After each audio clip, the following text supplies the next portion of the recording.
하나님 말씀 보겠습니다. 마태복음 25장 1절로 13절 말씀까지 보겠습니다. 마태복음 25장 1절로 13절 말씀 찾으신 줄 알고 우리 교독하고 마지막 13절은 함께 합독하도록 합니다. 그때에 천국은 마치 등을 들고 신랑을 맞으러 나간 열처녀와 같다 하리니 그중에 다섯은 미련하고 다섯은 술이 있는 자라. 미련한 자들은 등을 가지되 기름을 가지지 아니하고 술이 있는 자들은 그릇에 기름을 받아 등과 함께 가져갔더니 신랑이 더디움으로 다 졸며 장세. 방중에 술사 가되 보라 신랑이로다 맞으러 나오라 하네. 이에 그 처녀들이 다 일어나 등을 준비할세. 미련한 자들이 술이 있는 자들에게 이르되 우리 등불이 꺼져가니 그의 기름을 조금 나가라. 슬기 있는 자들이 대답하여 이르되 우리와 너희가 쓰기에 다 부족할까 하노라. 차라리 파는 자들에게 가서 너희 쓸 것을 사라 하니 그들이 살아가는 사이에 신랑이므로 준비하였던 자들은 함께 있는 집에 들어가고 문을 닫으시니라. 그 후에 남은 처녀들이 와서 이르되 주여 주여 우리에게 열어 주소서. 대답하여 이르되 진실로 너희에게 이르노니 내가 너희를 알지 못한다 하였느니라. 함께합니다. 그런즉 깨어 있으라. 너희는 그날과 그때를 알지 못하느니라. 아멘. 이 시간에는 주님 만날 준비합시다 라고 하는 제목으로 함께 은혜를 나누려고 합니다. 요즘 보면 이 코로나라고 하는 것 때문에 많은 이 젊은 사람들이 새롭게 시작하려고 하는 이 젊은이들이 결혼 예식을 드리지 못하는 일들이 참 많이 생겨서 매우 마음이 아픕니다. 이 결혼식이라고 하는 것은 예전이나 지금이나 다 큰 의미를 가지고 있습니다. 개개인의 삶에 어떤 새로운 뭔가를 출발하는 이러한 기회가 되고 그 결혼식에는 많은 의미를 부여하고 있습니다. 근데 고대 이 팔레스틴의 이 결혼잔치는 하루뿐이 아니라 일주일씩이나 계속되는 것이 상례였다고 합니다. 그리고 이 결혼식에는 낮에 하는 것이 아니라 저녁에 밤에 거행하는 것이 보통이었습니다. 그래서 신랑되는 사람은 자기 친구들과 함께 어울려서 여러 시간들을 즐기다가 한밤중에 신부의 집을 향해서 찾아옵니다.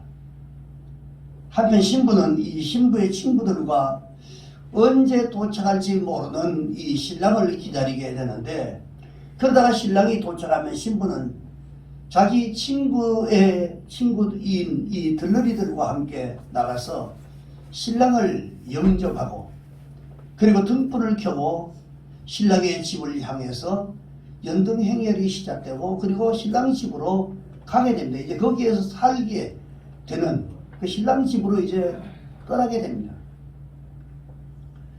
근데 오늘 이 주신 말씀의 경우처럼 보면 신랑의 행차가 의외로 늦어질 경우가 있습니다. 밤은 점점 깊어가고 하늘의 빛은 하나 둘 더 깊은 반짝이는 이러한 한밤이 됩니다. 그러다 보면 이빠른 신부들이 가운데는 요즘 말로 말하면 혹시 이거 우리 바람 맞은 거 아니야? 혹시 중간에 다른 데로 샌 거 아니야? 네, 이렇게 말하는 들러리들도 있습니다. 또 어떤 들러리는 한술 더 떠서 신부에게 야 오늘 밤은 아무래도 신랑이 안 올 것 같아. 야 포기하고 그냥 잠이나 자자. 이렇게 부추기는 들러리들도 있습니다. 자, 이렇던 저렇던 밤이 점점 깊어가니까 신부의 들러리들이 긴장이 풀리고 졸기도 해서 하나 둘 잠이 들기 시작합니다. 신부의 들러리 처녀들이 바로 이 오늘 주신 말씀해 보니까 10명의 들러리 처녀가 졸음을 이기지 못하고 그만 다 잠이 들어버렸습니다. 그런데 밤이 깊었는데 밤에 고요를 깨고 시끄러운 소리가 들립니다. 이 소리가 바로 뭐냐면 보라 신랑이 이르다 맞으러 나오라 이런 소리가 들릴 때 그때 미리 기름을 준비했던 슬기로운 5처녀는 잔치집에 등불을 켜들고 들어갑니다.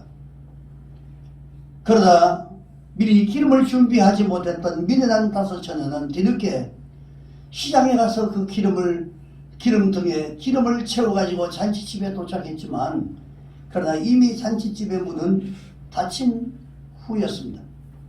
늦게 도착한 이 미련한 5처녀는 안타깝게 문을 두드리며 문을 열어달라고 애원을 했지만 이미 닫혀진 문에서 들려오는 신랑의 소리가 들리는데 그 소리가 뭐냐면 나는 당신들을 전혀 알지 못합니다 라고는.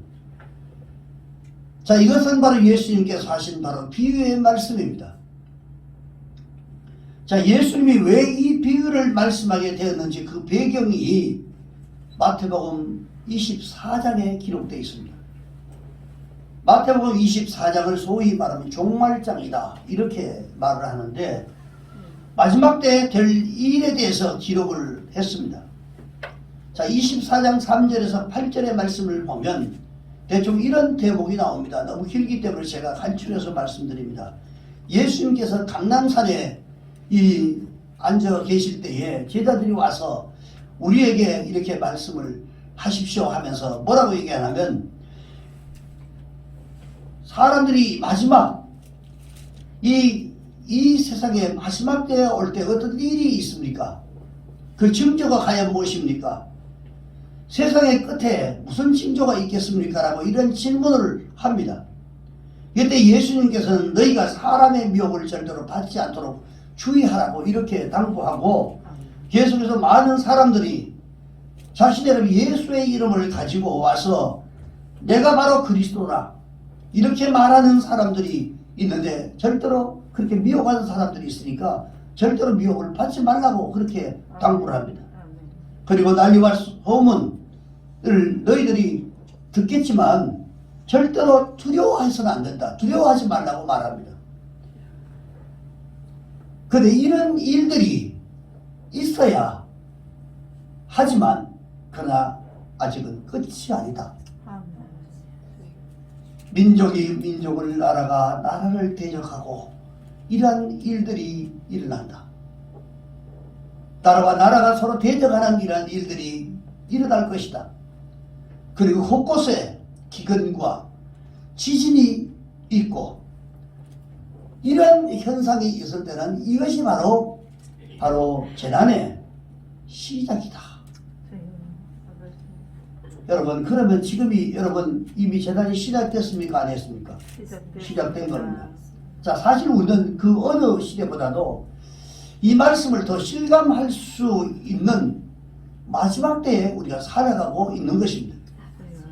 계속해서 예수님이 이 말세의 징조에 대해서 말씀하시는 그 중에 가장 중요한 결론의 말씀을 마태복음 24장 44절에 말씀을 합니다. 함께 같이 우리 읽습니다. 시작. 이러므로 너희도 준비하고 있으라. 생각하지 않는 때에 인자가 오리라. 자, 이 말씀을 통해서 신랑 되신 주님이 드디어 오시지만 반드시 오신다라고 하는 이 결론적 말씀을 여기에서 하고 있는 것입니다. 자, 이 말씀이 바로 열천의 비유를 하게 된 바로 배경입니다. 자, 이런 배경 속에서 내가 너희들에게 이 비유를 말하겠다 하면서 이 열천의 비유를 얘기하는 오늘 본문의 내용을 비유로 말씀했던 겁니다. 자, 우리는 오늘 이 말씀에서 말씀을 처음 받은 이 이스라엘 백성들의 입장에 서서 이야기를 시작하는 것보다 예수님의 이 초점에서 이런 시작하는 것이 마땅하다고 생각합니다. 우리가 잘 아는 대로 이 구약시대 이스라엘 백성들이 얼마나 큰 기대를 가지고 메시아가 오실 것을 그렇게 기다렸습니다.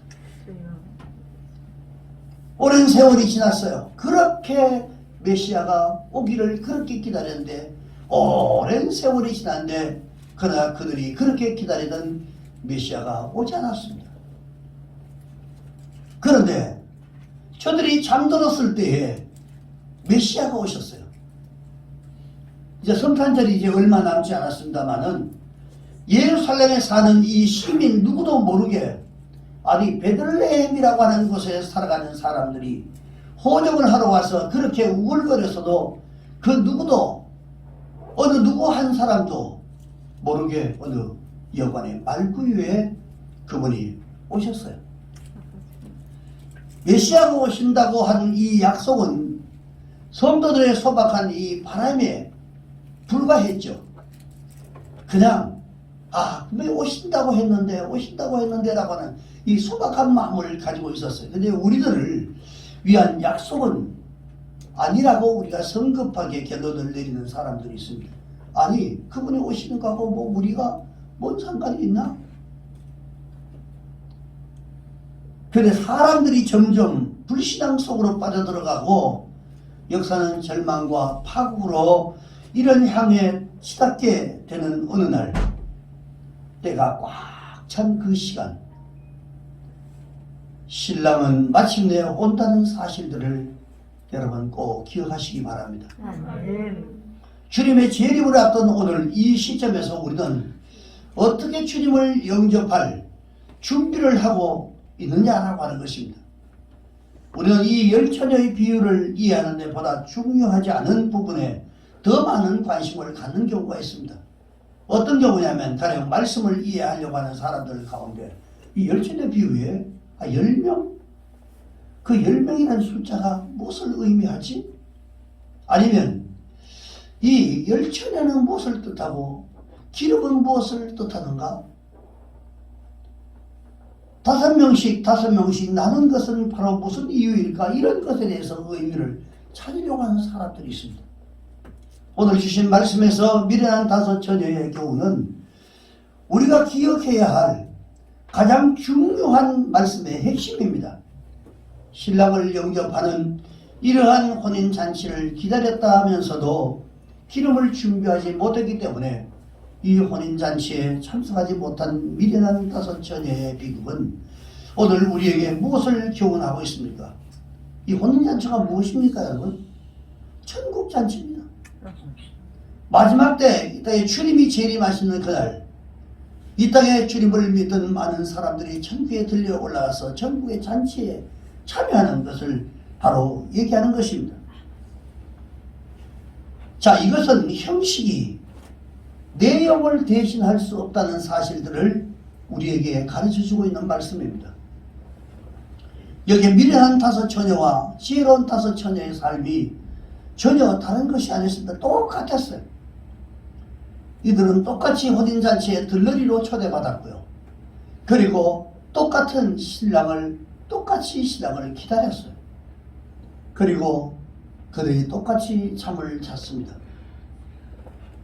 우리는 보통 지혜 있는 5 처녀는 신랑이 올 때까지 깨어서 기다리고 있었던 것으로 생각을 하지만, 그러나 사실은 그렇지 않습니다. 성경을 자세히 보면 오늘 주신 본문 말씀 5절에 보니까 신랑이 더디 오므로 다 졸며 잘새 다 잤습니다. 10명이. 미련한 5 처녀만 졸며 잔 것이 아니라 지혜로운 5 처녀도 함께 같이 잠들었습니다. 그리고 그들이 다 같이 덤을 가지고 있었어요. 미련한 5 처녀가 처해 있었던 이러한 상황이나 삶의 이 방법은 지혜로운 5 처녀와 별다른 것이 하나도 없었어요. 그러면 지혜 있는 처녀들과 미련한 처녀들의 다른 것이 무엇일까요? 그것은 바로 기름의 준비였습니다.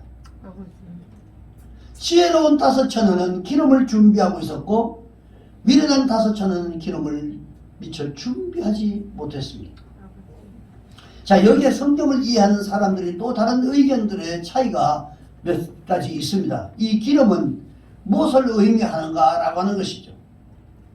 전통적 해석에 의하면 우리는 이 기름을 성령님으로 이해합니다. 보통 많은 이 보통적 표현으로 그렇게 합니다. 실제로 또 그런 경우도 있고요.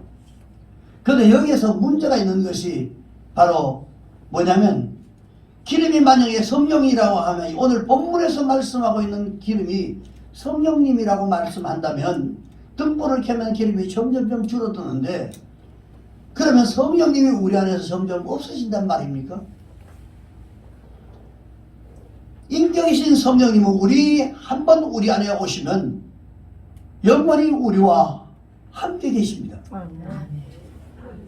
성경을 읽어보면 많은 경우에 성령이 기름으로 상징되는 것이 사실입니다. 그러나 우리는 좀 더 넓은 의미에서 이해하는 것이 옳다고 생각을 합니다. 오늘 주신 말씀에서 등불의 기름은 우리 그리스도인이 마땅히 가지고 있어야 할 신앙의 내용 또는 삶의 내용을 주님께서 우리가 이해하기 쉽도록 우리에게 기름으로 가르쳤다고 저는 생각을 합니다. 우리는 마땅히 우리 안에 갖추고 있어야 할 삶의 내용, 다시 말하면 신앙의 내용이 결핍되어 있지는 않은지를 우리 자신들이 돌아봐야 한다는 것입니다. 오늘날 교회에 다니는 많은 분들이 형식이 있기 때문에 내용은 당연히 있다고 생각하는 그런 잘못된 생각을 가지고 있습니다. 형식이 무엇입니까? 그 열차가 가지고 서던 등입니다. 그리고 결혼잔치에 초대를 받은 것이라든지 그 잔치에 참석했다는 것은 이런 것들이 다 형식입니다.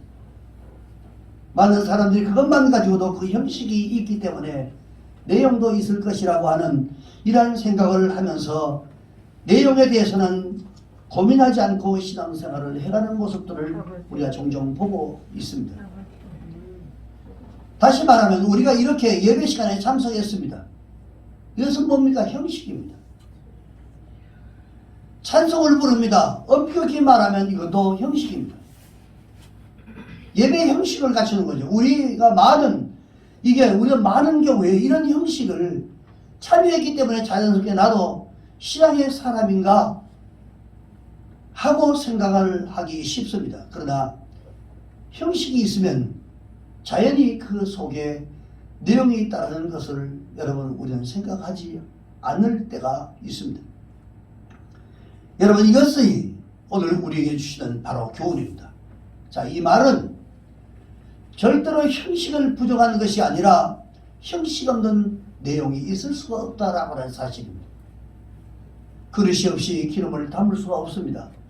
콩껍질이 없는 여러분 알맹이가 있을 수가 없습니다. 그러나 그 그릇이 기름은 아니라는 거죠. 껍질이 알맹이는 아닙니다. 내용이 있을 때 이 형식은 그 내용을 표현하는 아름다운 열매일 수 있다는 거죠. 형식 그 자체에 잘못이 있는 것은 절대로 아닙니다.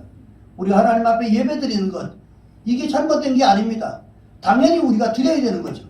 그러나 그것보다 더 중요한 것은 그 속에 담겨있는 내용이 더 중요하다는 사실을 말씀하고 있는 것입니다. 내용이 없는 형식 그것은 아무것도 아니라고 하는 사실을 말씀하고 있는 것입니다. 참된 신앙은 언제나 그 위기 앞에서 그 진문목이 여러분 드러나게 되어 있습니다. 밤늦게 신랑이 오니까 그때서야 드디어 내용이 있는 사람과 내용이 없는 사람들의 차이가 드러나기 시작합니다. 여러분, 여러분의 신앙이 얼마나 진지한 내용을 여러분 담고 계십니까? 이것을 객관적으로 우리가 시험할 수 있는 가장 좋은 방법이 있습니다. 우리의 삶 속에 어떤 위기가 찾아왔을 때 그 위기에 어떻게 그가 반응하는가를 보면 아는 것입니다. 어떤 사람은 평탄하게 별 어려움이 없이 지낼 때는 그것을 모르고 살겠는데 어떤 어려움이 찾아오니까 불평하고 의심하고 그리고 낙심하고 짜증내고 신앙이라고 하는 건 다 그런 거야. 뭐 이게 신앙이 아니겠니? 이런 말을 합니다. 신앙의 형식만 있었지 그 내용이 없어서 그런 말을 하는 것입니다. 그리고 그런 모습들이 나타나는 것입니다. 그런데 내가 가지고 있는 이 믿음의 알맹이가 확고하고 확실하다고 말하게 한다면 많은 위기 앞에서도 내 삶을 주장하시고 인도하시고 함께 해주셨던 그 거룩하신 하나님을 신뢰할 수가 있는 것입니다. 아멘. 내가 당장 어렵고 힘들어도 하나님의 약속은 반드시 이루어진다는 사실들을 믿고 그분을 바라보고 이 어려운 시간을 우리가 이겨나가는 것입니다. 아멘. 어려운 일을 당할수록 하나님을 더욱더 의지하게 되는 이러한 모습으로 살아가게 됩니다. 자, 이 사람은 인생의 가장 커다란 위기, 다시 말하면 마지막 날 하나님 앞에 서게 되는 그날 주님 앞에서 그가 가지고 있는 믿음의 알맹이를 내어 보일 수 있는 사람이라고 할 수 있습니다. 우리는 혹시 기름을 준비하지 못하고 형식적으로만 참여하고 있던 어리석은 다섯 처녀처럼 형식에만 집착하고 있는 것은 아닌지 여러분 우리가 돌아봐야 합니다. 우리가 주일마다 하나님 앞에 예배를 참석한다는 사실 때문에 하나님께서 우리를 그리스도인이라고 부르지 않는다는 사실을 여러분 꼭 기억하시기를 바랍니다. 중요한 것은 우리의 신앙의 내용입니다. 내용이 없는 형식은 여러분 아무런 의미가 없는 것입니다. 그리고 믿음으로 산다는 것은 누구도 대신할 수 없다라고 하는 사실을 우리에게 오늘 말씀을 통해서 말씀해 주고 있습니다. 오늘 주신 말씀을 보시면 밤늦게 신랑이 도착했습니다. 신랑이 도착했다는 이 전가를 받자마자 미련한 다섯 처녀는 덤을 보았습니다. 기름이 있기는 조금 있는데 넉넉지 않았어요. 그래서 그들은 지혜로운 다섯 처녀에게 기름을 좀 나눠달라고 부탁을 합니다. 이 어리석은 다섯 처녀는 기름을 빌릴 수 있는 것으로 착각을 했어요. 여러분 신앙은 절대로 빌릴 수가 있는 게 아닙니다. 내가 평소에 가지고 있는 그 신앙, 그 모습, 그것을 가지고 갑자기 주님이 이 땅에 오실 때에 그 신앙으로 가는 것입니다. 그런데 지혜로운 다섯 처녀는 이 어리석은 처녀들의 부탁을 거절합니다. 얼른 볼 때는 지혜로운 이 처녀들이 너무 인색하게 야속해 보일 수 있습니다. 그러나 이 비유에서 주님께서 교훈하시고자 하시는 것이 무엇입니까? 여러분 신앙의 내용이라고 하는 것은 절대로 빌릴 수가 없다는 사실들을 말씀하고 있는 것입니다. 신앙생활을 하지 않는 사람에게 전도를 해보면 자기 아이들이 신앙생활하고 그리고 뭐 자기 아내가 뭐 신앙생활하고 있다 그런 말을 합니다. 마치 자기가 신앙생활을 같이 그것 때문에 같이 그런 속에 부리 속에 있는 것처럼 착각하고 살아가는 분들이 참 많이 있습니다. 이것이 바로 잘못된 생각이라는 거죠. 시카고에 여러분 무디 신학교 총장이었던 조지 스위팅이라고 하는 이러한 박사가 남긴 말이 참 의미심장한 말을 남겼어요. 어떤 말을 남겼냐면 하나님에게는 자녀만 있지 손자가 없다라고 그렇게 말했어요. 자, 이 말이 무슨 말이에요? 그렇습니다. 우리가 인간적으로 말하면 내가 하나님의 아버지라고 말하면 내 아들은 하나님 할아버지라고 말하는 게 맞는 거 아니겠어요? 그런데 내 아들도 하나님 아버지라고 부릅니다. 왜? 우리 한 사람 한 사람이 개인적으로 예수 그리스도에 대한 이러한 고백을 통해서 하나님의 자녀가 되는 것이기 때문에 그렇습니다.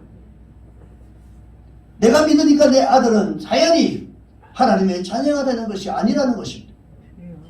내 남편이 잘 믿기 때문에 내 아내가 잘 믿기 때문에 나는 더불어 간다. 그게 아닙니다. 부부가 동일하게 잘 믿고 하나님과 1대1 간의 관계를 가져야만 되지 남편이 잘 믿고 아내가 잘 믿는 것은 나와는 아무런 상관이 없는 것입니다. 여러분 세례식을 가질 때 각자가 예수를 구주로 시인하고 하나님 아버지로 믿는 이런 고백이 있어야 세례를 받게 됩니다. 반드시 세례를 줄 때는 그 고백을 듣습니다. 어릴 때 유아세례를 받은 사람이 세례를 다시 받지 않지만 장성에서 그가 자신이 신앙 고백을 해야만 입교해서 세례교인이 되는 것을 우리는 잘 압니다. 신앙의 삶은 절대로 누구도 대신할 수 없습니다. 이 여러분 유아 세례는 그 아이들의 신앙 고백을 할 수 있는 이러한 그런 상황이 아니기 때문에 부모의 신앙으로 받게 하고 장성하면 그것을 고백하고 그 다음에 비로소 교인되는 입교하는 이런 식을 어떤 교단이든 다 거칩니다. 여러분 자신이 하나님을 만나셔야 됩니다. 아멘. 여러분 자신이 거듭난 경험이 주여. 있어야 되는 것입니다. 아멘. 자신이 예수 그리스도 그분 앞에 무릎을 꿇고 예수는 나의 주 나의 하나님으로 고백해야 한다는 것입니다. 아멘. 신앙의 삶은 누구도 대신할 수 없습니다. 또한 기회는 언제나 있는 것이 아닙니다. 잃어버린 기회는 다시 오지 않습니다. 혼인잔치집에 문이 닫혀버렸습니다. 한 번 닫히면 다시는 열 수 없다는 것을 오늘 주신 말씀에서 우리에게 말씀해 주고 있는 것입니다. 우리는 기회가 언제나 있다고 생각합니다. 마음만 먹으면 언제든지 내가 교회에 갈 수 있다고 생각합니다. 마음만 먹으면 언제든지 성경 공부할 수 있다고 생각하고요. 마음만 먹으면 언제든지 내가 교회에서 열심히 봉사할 수 있다고 생각을 합니다. 그러나 삶의 기회가 언제나 그렇게 주어지는 것이 아니라고 하는 사실을 여러분 꼭 기억하시기 바랍니다. 어느 한순간에 내 인생의 기회의 문이 완전히 닫혀버릴 수가 있다는 것입니다. 그래서 성경은 이렇게 말씀합니다. 고린도후서 6장 2절에 보니까 이르시되 내가 은혜 베풀 때에 너희에게 듣고 구원의 날에 너를 도왔다 하셨으니 보라 지금은 은혜 받을 만한 때요 보라 지금은 구원의 날이로다. 바로 지금이 여러분 헌신할 때요 지금이 여러분 하나님 앞에 온전한 예배를 드릴 때요 지금 여러분들이 하나님 앞에 헌신 봉사할 시간입니다. 끝으로 주님과의 만남은 갑자기 이루어진다는 사실을 여러분 기억하시기 바랍니다. 전혀 기대하지 않는 시간에 어느 한순간에 주님께서 다시 오실 것입니다. 주님께서는 인자가 다시 올 때에 토족같이 오겠다고 말씀하셨어요. 예수님의 재림이 언제 이루어질지는 모릅니다. 이것을 우리는 우주적 종말이라고 그렇게 말합니다. 우리에게는 우주적 종말뿐만 아니라 개인적인 종말도 있는 것입니다. 오늘 밤에 우리의 개인의 종말이 올 수도 있는 것입니다. 그렇다면 우리는 하나님 앞에 설 준비가 되어 있습니까? 우리는 우리를 알고 있는 다른 사람이 세상을 떠날 때 그것은 다른 사람의 사건이라고 생각하기 쉽습니다. 누가 교통사고 나서 죽었단다. 불이 나서 그 안에서 사람이 죽었단다. 이것이 남의 일이 아니라고 하는 것입니다. 우리의 일일 수도 있다는 거죠. 그러므로 우리가 준비해야 하는 것입니다. 주님을 사랑했고 주님의 복음을 전하는 일에 평생을 바쳤던 이 무디는 언제나 죽음을 준비하는 자세로 하루하루를 살았던 사람이었습니다. 그가 어느 한순간 찾아온 죽음 앞에 땅은 물러가고 하늘은 열린다. 내 주께서 나를 위해 오신다 하고 그가 그렇게 고백했습니다. 그럼 평소에 이런 말에서 여러분 어느 날 신문에서 무디가 죽었다 라고 하는 보도를 보실 것입니다. 그 보도를 여러분 믿지 마십시오. 저는 죽은 것이 아니라 하나님 나라에 갔기 때문에 거기서 볼 수 없는 것입니다 라고 그렇게 말했어요. 아마 여러분께서도 제가 이 전하세 목사가 죽었다는 소문을 들을 날이 분명히 올 것입니다. 그러나 절대로 그 소문을 믿지 마시기 바랍니다. 저는 죽은 것이 아니라 우리의 믿음의 선배들과 더불어 하나님의 나라에 가 있는 것입니다. 교회 학교에서 성경을 배우고 돌아온 어린 소녀가 자기 엄마에게 이런 얘기를 합니다. 엄마, 교회 학교 선생님이 그러시는데 이 세상의 삶은 천국의 삶을 준비하는 것이래요. 그게 맞아요? 이렇게 물었습니다. 그때 이 엄마는 그래. 질문하는 그 아이가 너무 귀여워서 그래, 맞고 말고 그렇게 대답했어요. 그래, 맞다. 그때 이 어린 소녀는 엄마에게 다시 물었습니다. 엄마는 작년에 미국 여행도 다녀오시고 금년에는 저 유럽으로 가시는데 다른 나라 갈 때마다 여행 준비를 참 열심히 하는 것 같고 그런데 왜 천국 갈 준비는 왜 안 하세요? 그 아이가 볼 때 부모가 보니까 여행만 좋아하고 돌아다니고 놀러다니는 걸 좋아하는데 하나님 앞에 천국 갈 준비하지 않는 이런 모습들이 아이에게 비춰진 거예요. 그래서 선생님이 그런 말을 이 땅에 있는 동안에는 천국을 준비하는 그런 곳이다 라고 그 얘기를 듣고 그 생각이 퍼뜩 나서 집에 와서 엄마에게 질문을 한 거예요. 다른 나라에 가실 여행 갈 때는 준비를 열심히 하는데 엄마는 왜 천국 갈 준비는 안 하세요? 라고 하니까 엄마는 아무 말도 못하고 있었습니다. 인생의 가장 진지한 여행, 육체를 버리고 떠나는 이 마지막 여행에 여러분 주님 만날 준비가 되어 있으십니까? 아멘. 믿음으로 준비하는 여러분 다 되시기를 주의 이름으로 축원합니다. 아멘. 기도하겠습니다. 하나님 아버지,